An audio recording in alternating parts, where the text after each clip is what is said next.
Presiden Prabowo Subianto dijadwalkan akan menandatangani kesepakatan tarif resiprokal dengan Amerika Serikat pekan depan, tepatnya saat Presiden berkunjung ke negeri Paman Sam pada 19 Februari mendatang.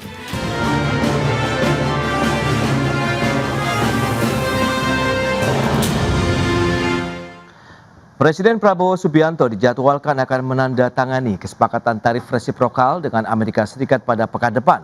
Meski demikian, pemerintah masih enggan menyebutkan besaran tarif final yang diberikan oleh pemerintah Amerika Serikat kepada Indonesia.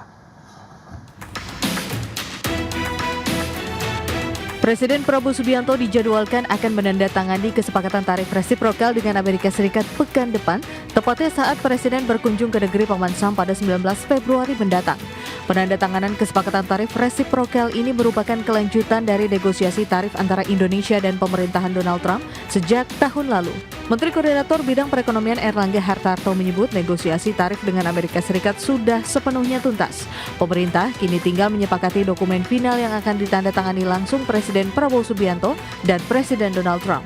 Namun terkait besaran tarif final yang diberikan pemerintah Amerika Serikat kepada Indonesia, Erlangga menyebut ada non-closure agreement atau perjanjian kerahasiaan dari kedua negara.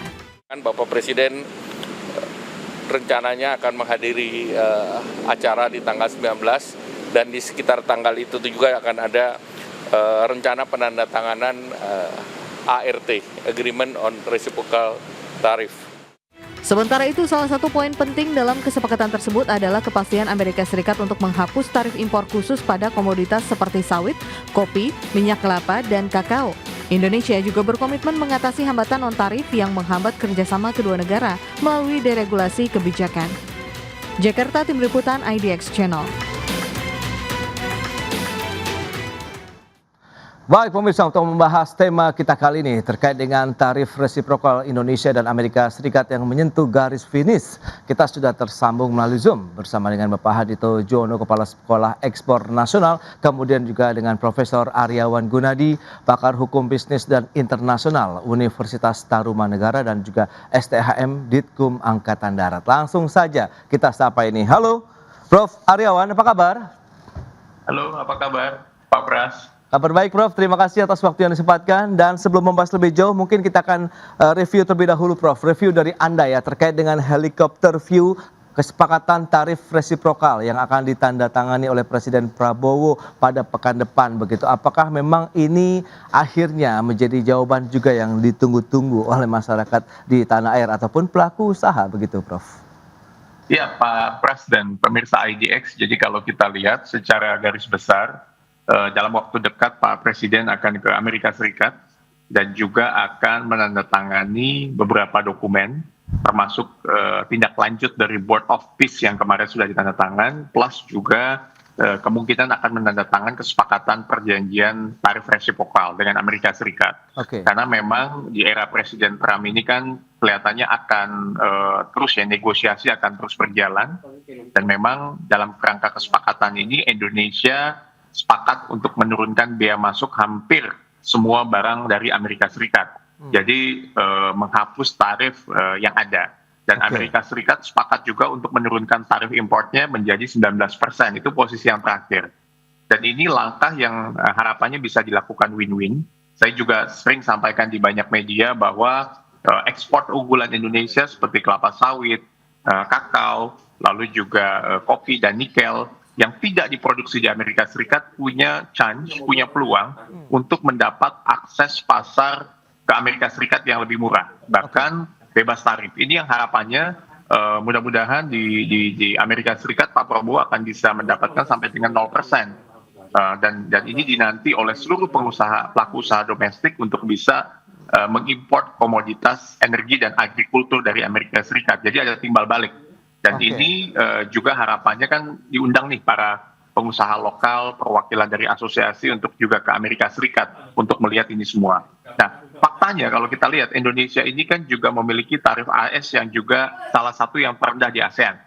19 sampai dengan 20 sampai 19%-an. Kalau negara tetangga kan 20% sampai 25%. Nah, ini yang harapannya bisa menjawab keresahan dari pelaku usaha mengenai tarif Trump yang ada. Nah, harapannya begitu Pak Pras. Baik, tapi secara hukum internasional sendiri, Prof, bagaimana Anda melihat posisi kesepakatan tarif resiprokal ini dalam rangka ada WTO di sana, kemudian prinsip dari most favored nation sendiri begitu, atau kesetaraan begitu, Prof? Ya, jadi kalau ada prinsip di WTO ya, MFN atau Most Favored Nation, di dalam pasal 1 GATT yang mengharuskan bahwa setiap potongan, diskon atau konsesi tarif yang diberikan kepada satu negara anggota juga harus wajib diperluas kepada semua anggota WTO. Jadi ada equal treatment gitu, ada perlakuan yang sama di antara negara-negara yang ada.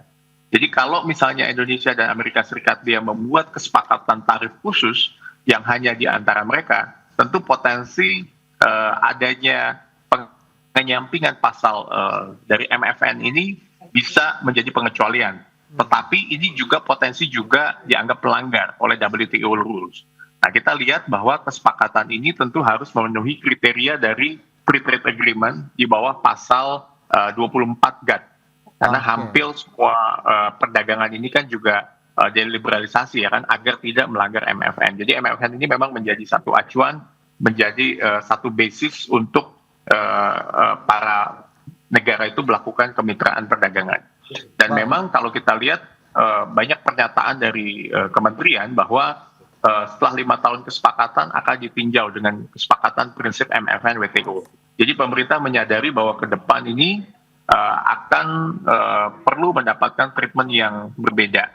Dan Indonesia harus bisa menyamakan ketentuan tersebut sesuai dengan WTO rules. Begitu, Pak. Baik, Prof. Ini penjelasan yang sangat gamblang. Nah, dari sisi Sekolah Ekspor Nasional melihat bagaimana Pak Handito ya dengan akan tercapainya kesepakatan begitu sudah menyentuh garis finish bisa dikatakan pekan depan kalau memang nanti Presiden Prabowo berangkat tanggal 19 Februari kemudian menandatangani kesepakatan tarif resiprokal ini, Pak Handito. Iya, kalau saya melihat apa yang dilakukan pemerintah ini sudah total football lah ya. Oke.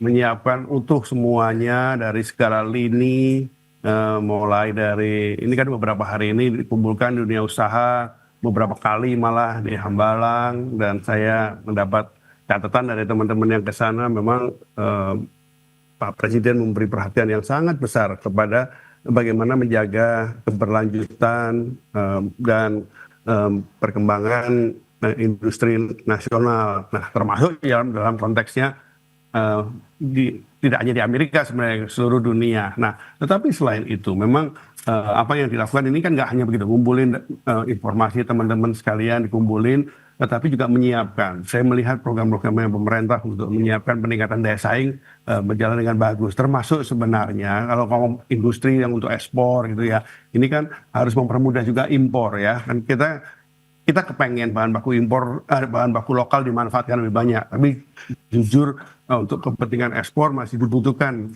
impor dari produk-produk tertentu. Saya baru pulang dari kegiatan pertemuan konferensi dengan Kanada 2 hari di Singapura, dan di sana saya lihat memang ada kesempatan resiprokal yang kita bisa bangun kan gitu. Kita membutuhkan gandum yang nggak mungkin ditanam dengan baik di Indonesia. Kita jagung sudah lumayan bagus tapi masih kurang, dan apalagi untuk kebutuhan dalam negeri susu dan sebagainya. Nah, ini membuat kita memang harus juga di satu sisi kita harus meningkatkan ekspor, tapi juga tidak boleh menghambat impor, apalagi yang menghambat ekspor. Nah, tetapi yang paling hebat itu adalah Pak Presiden sendiri dalam rangka menjaga keberlanjutan ini bahkan juga ikut meskipun tidak hanya untuk kepentingan ekonomi ya, bagaimana bergabung di Dewan Perdamaian itu menurut saya bagian dari lobby luar biasa supaya utuh gitu. Saya sih berharap kita semuanya berdoa supaya yang didapat bagus buat Indonesia gitu, bahkan lebih bagus di tanggal 19 Februari ini, sehingga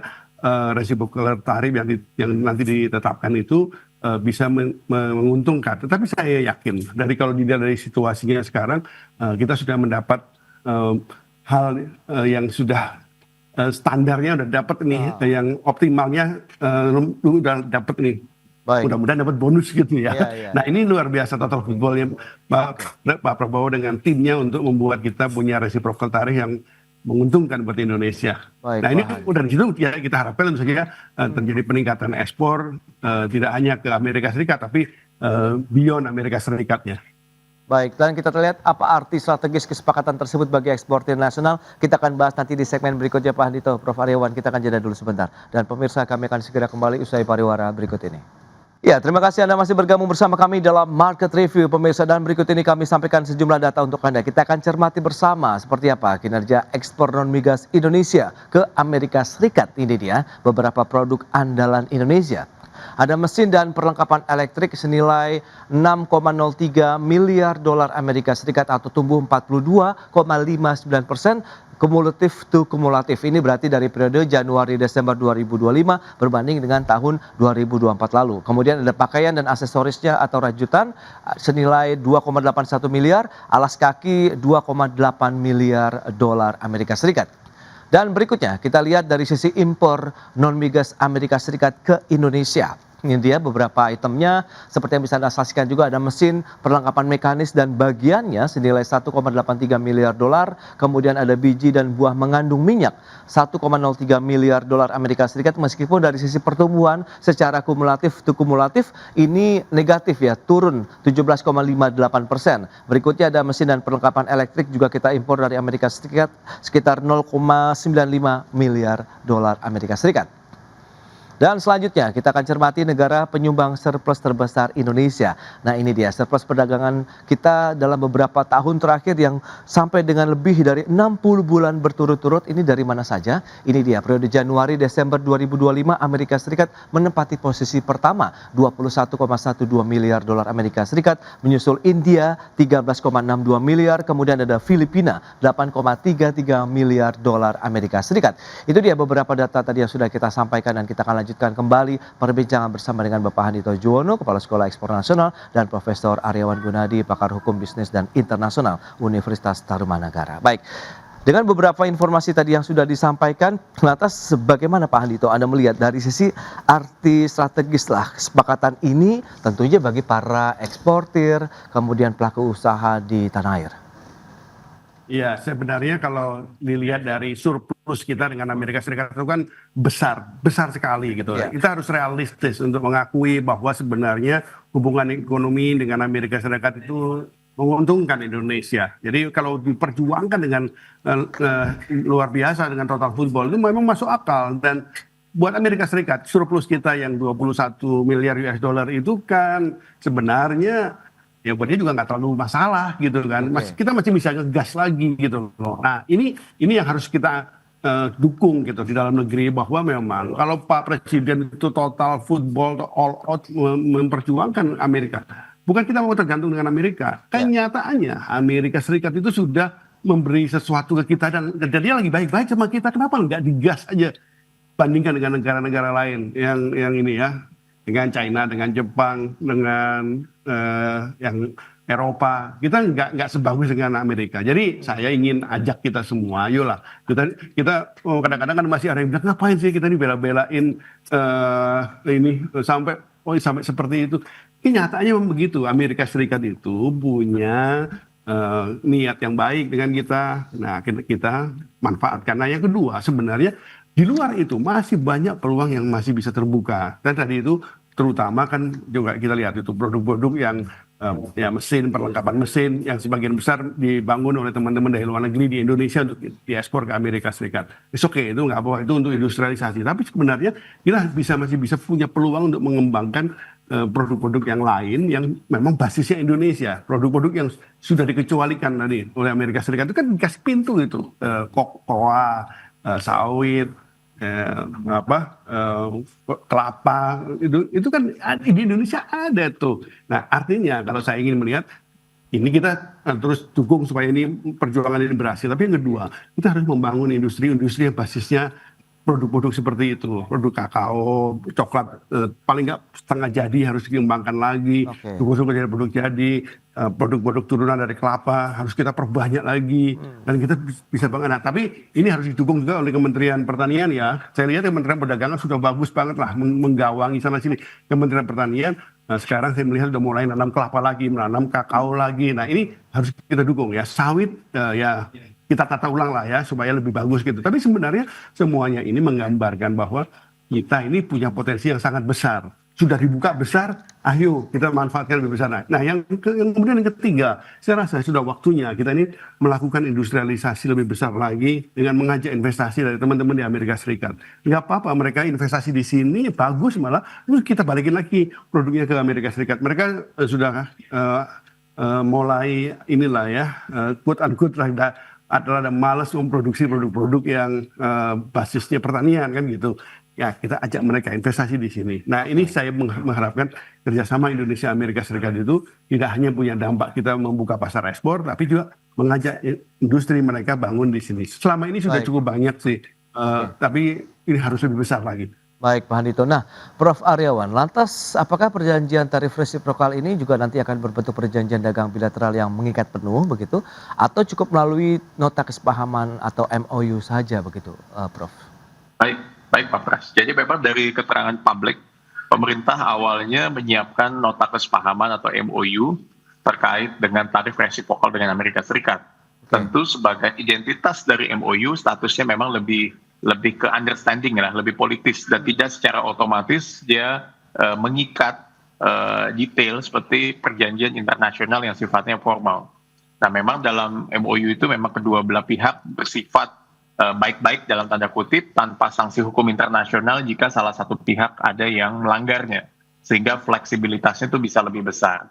Nah, ini yang memang kalau implikasinya ini lewat MOU, pelaku usaha Indonesia memang nggak bisa langsung menuntut ganti kerugian lewat proses hukum internasional, artinya butuh proses. Nah, kalau memang ini bentuknya perjanjian formal, kedua negara memang harus comply, harus patuh gitu kan, dan bisa menyelesaikan sengketa lewat WTO atau arbitrase, ya kan, dan ini memang dua ini punya konsekuensi dari masing-masing. Kalau MOU mungkin lebih bisa pembatalannya agak lebih mudah karena ini memorandum of understanding, baru berupa understanding aja. Kalau dia sudah sifatnya perjanjian dagang yang lebih mendetail, dia lebih memberikan kepastian untuk pelaku usaha melalui kewajiban yang lebih jelas. Begitu Pak Pras. Baik, apakah juga perlu kita cermati lebih lanjut begitu dari perspektif hukum juga begitu? Apakah kepastian hukum bagi pelaku usaha Indonesia jika kemudian hari terjadi perubahan lagi ya terkait dengan kebijakan di Amerika Serikat? Kita bahas nanti di segmen berikutnya, Prof. Aryawan dan juga Pak Handito. Kita akan jeda kembali sebentar. Dan pemirsa, kami akan segera kembali sesaat lagi.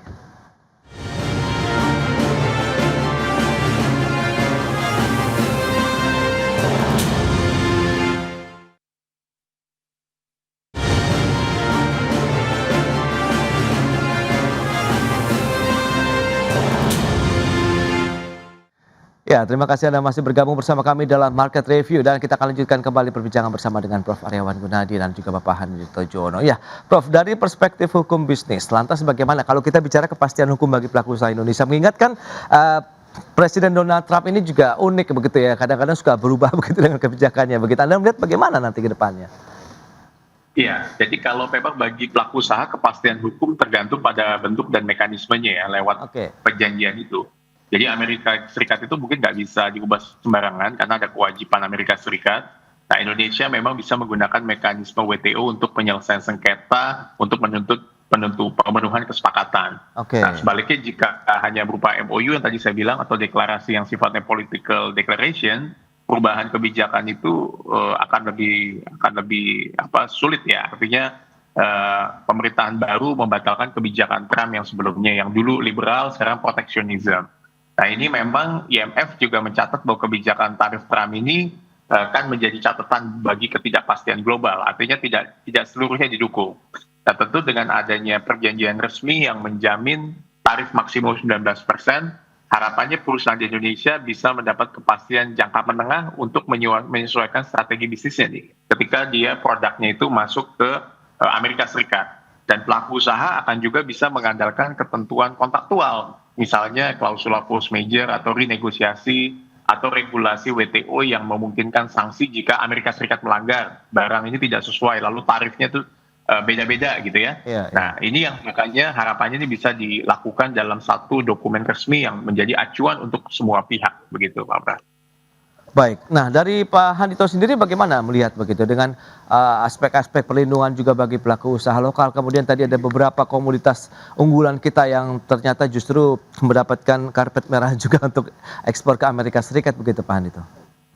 Iya, sebenarnya ini kita perlu dorong terus ini. Kita perlu semangati terus pemerintah untuk Oke. melakukan lebih lanjut lagi. Selama ini kan kita banyak melakukan FTA, SEPA dengan banyak negara. Saya rasa momentum ini kita perlu pakai untuk ke sana. Menurut saya ini sekarang ini Amerika Serikat dan presidennya itu sedang baik pada Indonesia gitu ya. Oke. Maksudnya ya kita bangun hubungan yang lebih terikat gitu. Apalagi kalau betul kalau cuman MOU Amerika Serikat sudah udah nggak menggubris WTO, bisa-bisa dia keluar dari WTO juga kan gitu. Nanti perjanjian bilateral perdagangan dan investasi dengan Amerika Serikat saya rasa perlu kita bangun lebih cepat ini. Dan kalau melihat track record kita perunding Indonesia ini dari Kemendak dan Kemlu itu udah sekarang udah bagus gitu ya. Nah ini kita dorong supaya kerjasama kita dengan Amerika Serikat berkelanjutan. Yang kedua, kalau kita melihat apa yang sekarang terjadi sebenarnya, ini kan memberi sinyal yang baik gitu. Indonesia ini bisa main lebih besar lagi. Saya sih mengapresiasi Pak Presiden kemudian memutuskan untuk bergabung di Dewan Perdamaian meskipun mendapat banyak masukan dari dalam negeri, tapi kan sudah dirangkul semuanya. Dan ini kan menempatkan Indonesia dalam posisi di diplomasi internasional itu sudah naik kelas gitu. Kita ini Presiden Indonesia itu sudah sejajar dengan presiden negara-negara besar yang lain. Ini harus dimanfaatkan untuk kepentingan perekonomian Indonesia. Nah ini yang nanti lobby-lobby yang lebih lanjut ini harus kita perkuat. Nah, termasuk di dalamnya sebenarnya mengajak dunia usaha Indonesia. Saya melihat Pak Presiden udah ngajakin Apindo, Kadin, Gapmi, semuanya diajakin untuk memikirkan ini. Nah, ini kebersamaan ini yang saya rasa perlu kita wujudkan. Nah, termasuk di dalamnya menurut saya ini kita sudah waktunya lagi membangun pusat-pusat distribusi yang lebih besar lagi di Amerika Serikat. CEO dan Nantara, Bang Rosan pernah jadi duta besar Indonesia di Amerika Serikat. Beliau pasti paham gitu dengan baik di mana dan bagaimana beroperasi di Amerika Serikat. Maksud saya, apa yang sekarang sudah dilakukan dengan lobby-lobby yang sifatnya total football all out ini harus dilanjutkan dengan kita membangun yang real, yang berjangka panjang di sana. Dan saya yakin kalau hubungan Indonesia dengan Amerika Serikat dibangun lagi, maka tidak hanya perekonomian kita jadi lebih baik, tapi posisi lobby diplomasi Indonesia di internasional juga makin kuat. Oke, menarik itu dia. Nah, dari sisi tata kelola pemerintahan, kira-kira nih Prof, apa saja mungkin yang bisa kita berikan rekomendasi terkait dengan prinsip transparansi, akuntabilitas begitu yang harus dijalankan oleh pemerintah dan sesudah terutama ya penandatanganan kebijakan ataupun kesepakatan tarif resiprokal ini, Prof Aryawan. Iya, jadi memang pemerintah perlu menerapkan prinsip good governance-nya secara baik dan ketat ya. Dan sebelum penandatanganan ini kan proses negosiasi kan terus dijalankan kan secara terbuka. Ya kan, menyusun panduan delegasi, melibatkan stakeholder, asosiasi bisnis dan DPR ya. Untuk masukan publik pun juga tahu dan juga mempublikasikan kerangka kesepakatan ya. Nah, ini juga menjadi penting dan pembuatan landasan hukum itu juga menjadi penting. Misalnya ada perpres atau undang-undang yang menjadi pengesahan sehingga eksekusinya itu bisa berjalan. Ya kan, misalnya berkaitan dengan penganggaran kontrak gitu kan ya, bagaimana berkaitan dengan pembelian energi, ya kan, yang harus transparan dan bisa diaudit dan perlu adanya transparansi penetapan harga, akuntabilitas kontrak atau investasi. Jadi ada mekanisme evaluasi, pelaporan dan juga pengawasan baik oleh DPR, BPK, KPK yang memang kita harus pastikan ini bisa berjalan. Dan semua dokumen perjanjian akhir sampai dengan negosiasi itu bisa diinformasikan kepada publik dan menjamin ini menjadi sumber kepastian hukum yang lebih jelas sehingga kita menghindari penyimpangan yang ada. Begitu Pak Perdana. Baik, nah dari Pak Andito rekomendasi kepada pemerintah agar implementasi tarif resiprokal ini akhirnya memberikan dampak ya dari sisi peningkatan devisa negara juga, kemudian ada penciptaan lapangan kerja di sana nih Pak Andito. Iya betul, dan ini kalau hampir satu tahun lalu ketika muncul isu hukuman dari Trump, ini kan saya mengatakan thanks to Trump. Dan sekarang kita harus berterima kasih pada Trump, bukan memuji Trumpnya, bukan. Tapi apa yang dilakukan oleh Trump dengan ngoyak-ngayo, bongkar-bongkar perdagangan dunia ini, membuat kita jadi lebih siap gitu. daya saing menurut saya harus ditingkatkan. Bagaimana menjaga agar industri kita produktif, bagaimana kita bisa mendapatkan bahan baku termasuk dari impor yang bagus, tetapi kita perbesar ekonomi industri kita agar ekspor kita lebih besar lagi. Jadi mudah-mudahan ini kan menjelang garis finish. Nah, dan garis finish kita harapkan kita menang. Baik, terakhir Prof. Aryawan, bagaimana Anda melihat ke depan begitu dengan adanya kesepakatan tarif resiprokal yang ini akan menyentuh garis finish begitu ya? Pekan depan akan segera ditangani oleh Presiden, akankah memberi angin segar juga bagi ekonomi Indonesia? Ya, harusnya ini bisa menjadi angin segar, artinya Pak Presiden itu kan bermitra sesuai dengan politik luar negeri kita, bebas aktif bermitra baik dengan timur, barat, belahan dunia, Asia Tengah, Asia Selatan, dan sebagainya, semua pihak lah. Kita bekerjasama bermitra gitu kan, termasuk dengan Amerika Serikat.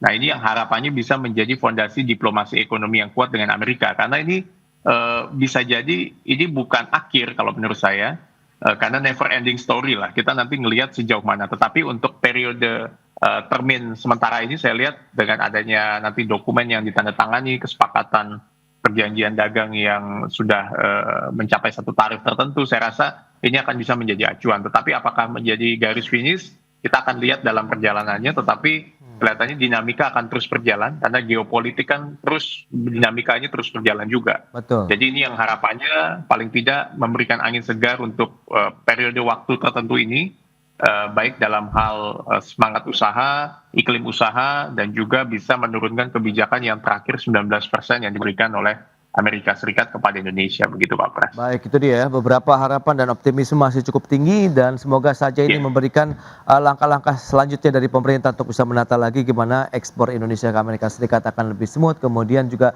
kebutuhan-kebutuhan untuk barang impor juga akan lebih mudah lagi dari Amerika Serikat ke Indonesia yang disesuaikan dengan kebutuhan bahan pokok atau dalam artian bahan baku untuk industri nasional kita. Pak Andito, kemudian Prof. Aryawan, terima kasih banyak atas informasi update yang disampaikan kepada pemirsa pada hari ini. Selamat melanjutkan aktivitas Anda kembali. Salam sehat, sampai berjumpa kembali Prof. Terima kasih. Salam sehat, salam berjuang untuk yang ke Amerika Serikat. Terima kasih Pak Andito. Terima kasih.